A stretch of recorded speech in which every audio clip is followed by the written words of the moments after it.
All right, welcome to the very first episode of JT and Friends, where we talk sports and have a lot of fun doing so. We're not tacticians, but we do enjoy sports. If you're new here, do well to subscribe to the channel. It'll go a long way in supporting the growth of the channel. And don't forget to turn on the notification bell as well. Yes, it's called JT and Friends, but it's the first episode, and they kind of no friends around today. It is just me, because I'm here to talk about the English Premier League that has kicked off that kicked off on Friday night. And it's good to have football back. It's been a painful experience for the past few months, not having any football on. It's not like we didn't have any football. We had the Euros, which was fun. The structure of the last Euros was a little weird, but hey, that was still football. So it was good to have the Euros. It was good to have the Olympics. Not bashing the Olympics. Hardly saw any of the games, but I think I caught up on a few highlights. But there was just something about Olympics football that was just not quite there, but nevertheless, there was still that. But hey, everyone is glad. Everyone who loves football is glad that the EPL is back. And I mean, not just the EPL, the La Liga resumed this weekend as well. I think German league resumes, I think, this coming weekend, the German Super Cup. Again, big ups to Bayern Leverkusen, yet another trophy. And it seems like their invincibility goes on within the German league. But I mean, main thing here is the EPL. Kickoff for the EPL was Friday night, and Manchester United faced Fulham. This was a banana skin for Manchester United, given that they lost this game last season to Fulham. I think they lost by 2-1. And Alex Iwobi winner at Old Trafford. So it was a banana skin.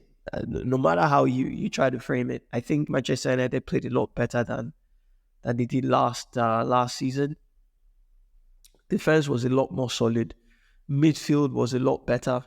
I think when Ten Hag went for broke in the later stages of the second half, but things were a bit more open and structure was a bit out the window because it was clear that he really wanted to win this one. And wow, Joshua Zirkzee. I mean, if Ten Hag does get guts to bench Rashford, which I think he should, I don't think Rashford should be a starter in this team. There are too many players in very good form that can actually put Rashford on the bench. So if that would eventually happen, then, we would most likely have a situation where going forward, Manchester United look a lot better. United did miss a number of clear-cut chances. I think there were about 3 one-on-ones that Leno came out early. But again, I think it was also Bruno Fernandes lashing at a couple of the shots. I think he had 2 chances. United should have won that game comfortably by, I think, about 3 goals. If we're to look at the expected goals for United was way higher than what they had against Fulham last season. Going forward, I think United a lot better. In the middle of the park, Casemiro had a monster game. Martinez, very well missed. As you can tell, I'm a Manchester United fan, so this was a good win. United played a lot better. I'm not buying the thing of all the the UK pundits. I know that there's this beef for Eric Ten Hag, and there's this wish that he should be an Englishman managing the biggest clubs in England, please. But United came through that, and they traveled to Brighton to the Amex next, and let's see what comes out of that. I do expect United to win that one as well. Next game, early kickoff on Saturday, was Liverpool versus Ipswich. Again, credit to Arne Slot.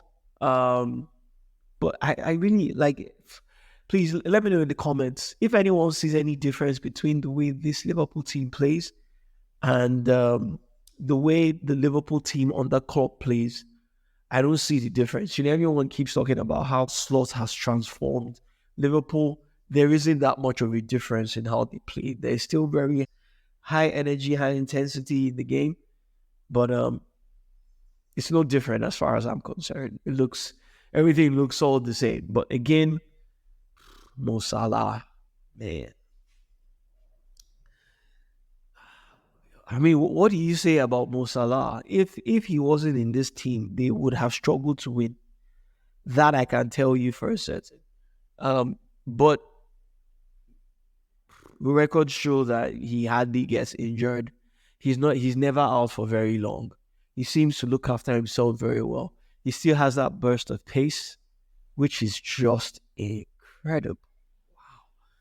Like how he does it, I don't know. So goal and assist, Mo Salah, great game. Great game. I think it's too early to say Sloth is going to have a great season. A couple of injuries, and I could see Liverpool having problems. Trent out, problem. Robertson out, problem. Szoboszlai injured, big problem. Gravenberch and McAllister, I don't know.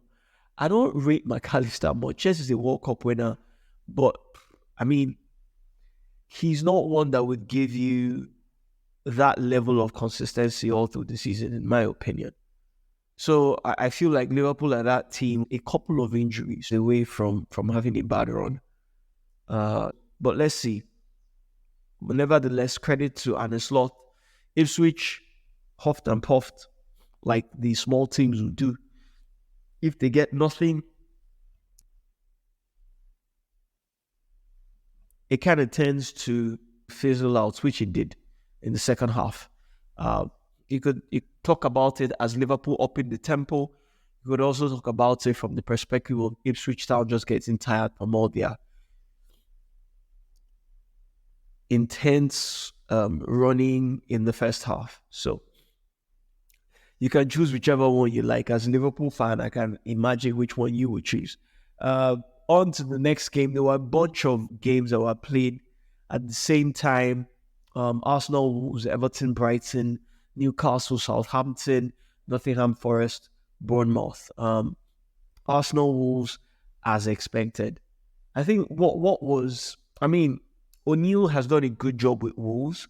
So you know that they would always create chances. They would have those spells within the game where it looks like they are playing in the opposition's half, pressing high up, winning the ball back high up, counter-pressing and then counter-attacking. So O'Neill seems to do that really well. But Wolves were on a very bad run last season and it's continued into this one. It's expected that the smaller teams will get a couple of chances against the big teams. Wolves almost made a game of it for Arsenal, but I think Arsenal were just too strong for Wolves on the day. So credit to Arsenal. The game went on as expected. 2-0 there. Kai Havertz, brilliant. Bukayo Saka kind of had a lull. It dipped towards the end of last season, and he didn't have a great Euro as well. However, I do think at the end of the day, he played a good game, goal and assist as well. But you could also blame that on poor defending by Wolves. So, nevertheless, credit to where it's due. Arsenal have a bigger, deeper squad than Liverpool. I don't think they're, unlike what a number of pundits are saying, I don't think they're a couple of injuries away from having problems. They have Leandro Trossard, who came off the bench. They have Gabriel Martinelli, who started. They have Bukayo Saka, who started. If they get Mourinho in as well, that's a good one. So I do think Arsenal are going to have a very good season. They have a very deep squad. Uriel Timber came off the bench. Saliba and Gabriel still very solid. We've not even talked about their new Italian defender, Ricardo Calafiori. Yeah, so yeah, they do have a very good deep squad now, and I know that Arteta would rotate as much as he can. So let's see. I expect Arsenal to win the league this season. But after what we saw yesterday from City, I mean, Chelsea is a crap show. But we'll get to Chelsea. Everton Brighton 3-0. That was an unexpected scoreline. 3-0. Everton versus Brighton. Everton playing at home. Goodison Park. It's the first game of the season. Everton have made a few good signings, but I mean, they let Andre Onana go, who was a powerhouse in midfield. Uh, that's a big miss. But nevertheless, you don't expect that Everton will be beaten by Brighton 3-0. I don't think this is a show of what Brighton's season is going to be like. Again, new manager, not yet figured out much. So they probably would spring up surprises on some of the teams that they play early on in the season. I think, give or take, by November, December, it's will all fizzle out and it will be more like they were towards the end of last season, but I expect that to happen earlier. But Everton, man, what do you say? It was a bit of a surprise. I mean, Everton kept the highest number of clean sheets after Arsenal last season. They were number 3 in the league for number of clean sheets. So it was a bit of a surprise that they considered 3 against Brighton. But hey, these small teams, sometimes you just never know what you will get. I don't expect much from these two teams. I expect bottom 10 finishes from both teams. So we won't dwell too much on Everton, Brighton, because we still have Manchester City and Chelsea to talk about. Newcastle, Southampton, I mean, not much of a surprise here. I don't expect Newcastle to do as well. They're a hard-working team. Going forward, I don't expect them to do so much this season.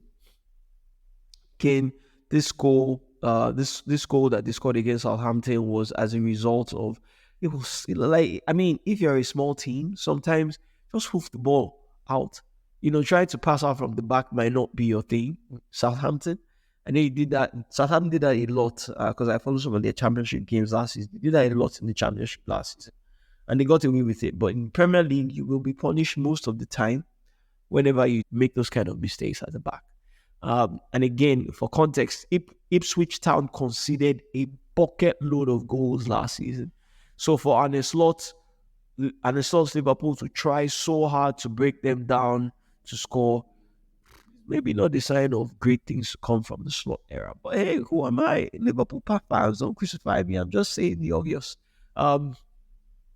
So Newcastle Southampton ended 1-0. Don't expect much from these two teams as well. Definitely Newcastle should have like a top 8 finish. But Southampton, people are already tipping them for relegation. But again, let's see.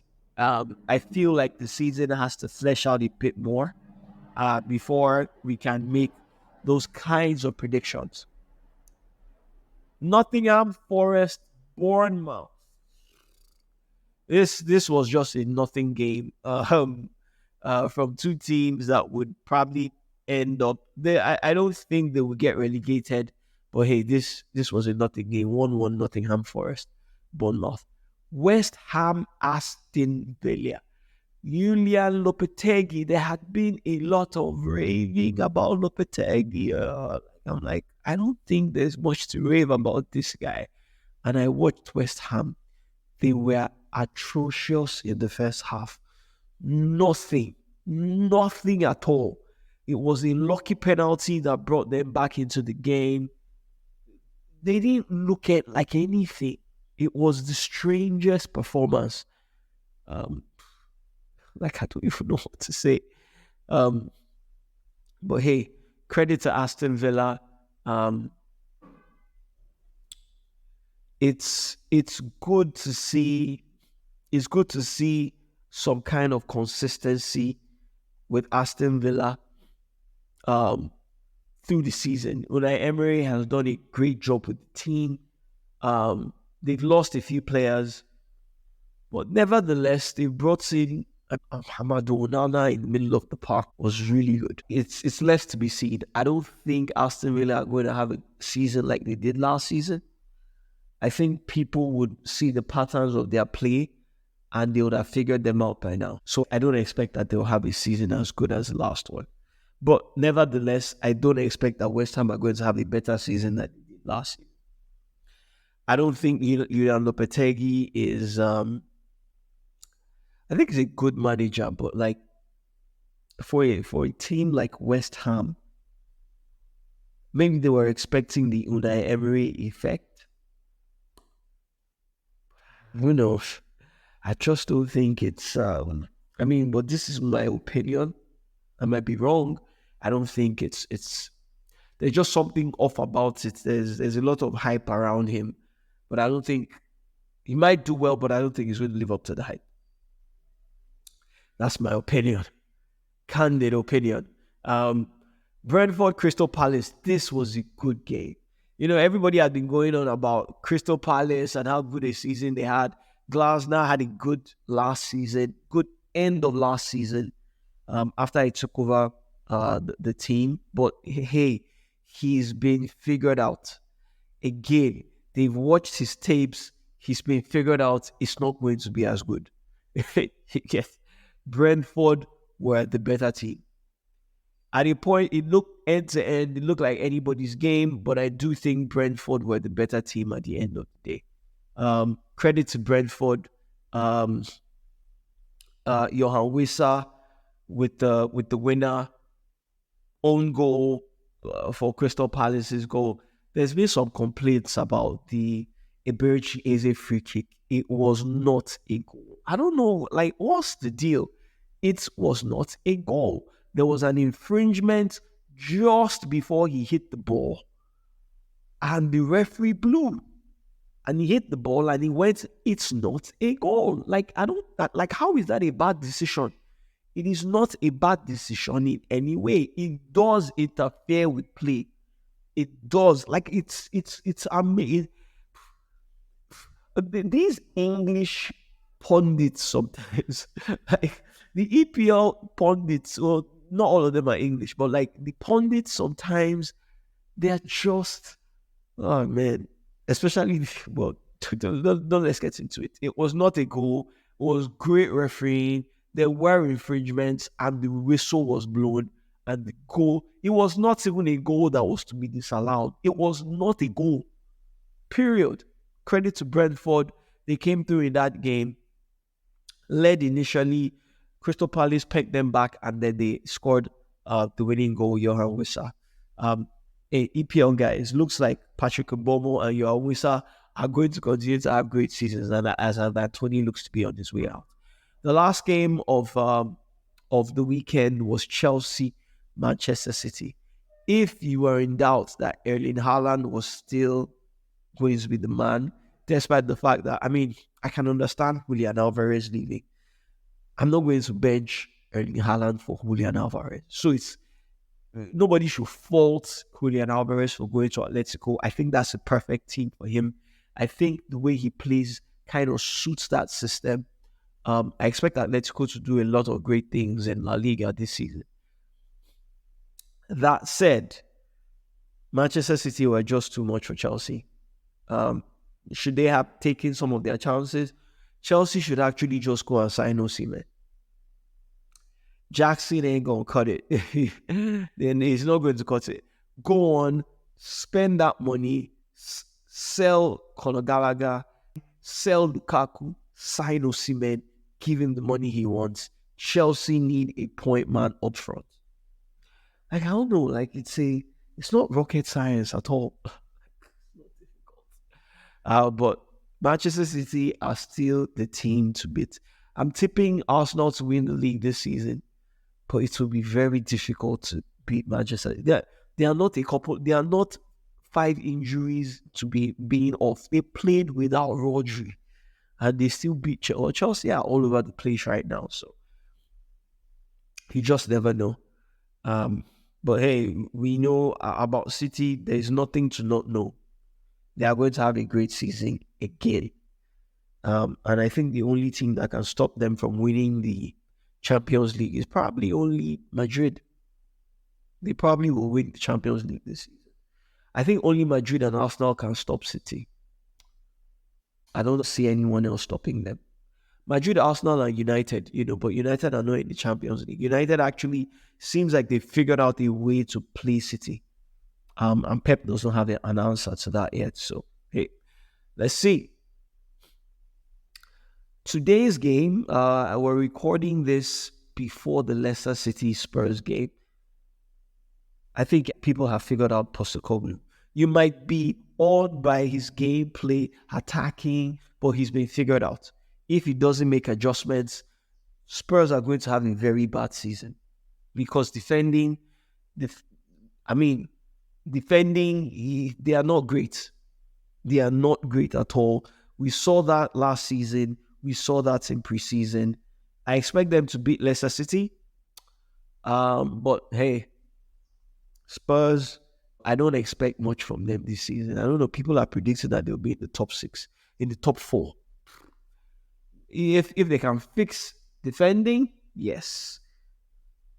But if they can't, it'll be like a basketball game. Like, who can score more for Spurs?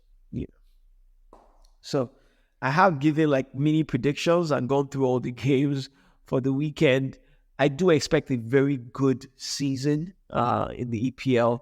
I expect that we're going to have more Premier League teams in the latter stages of the Champions League, barring Aston Villa. Unai Emery does not do well in the Champions League.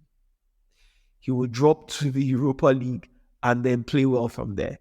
But hey, let's see. Fingers crossed. Expecting a great season. Again, thank you for joining me on JT and Friends. No friends this week, but expect more. But we're not bringing in superstars. We're just bringing in friends of mine who we've enjoyed good banter, good conversations around all sorts of sports, all through different seasons of those sports. We'll talk tennis, we'll talk football, we'll talk basketball. Of course, when the playoff season comes around, we might talk golf. I might talk a bit of cricket and rugby.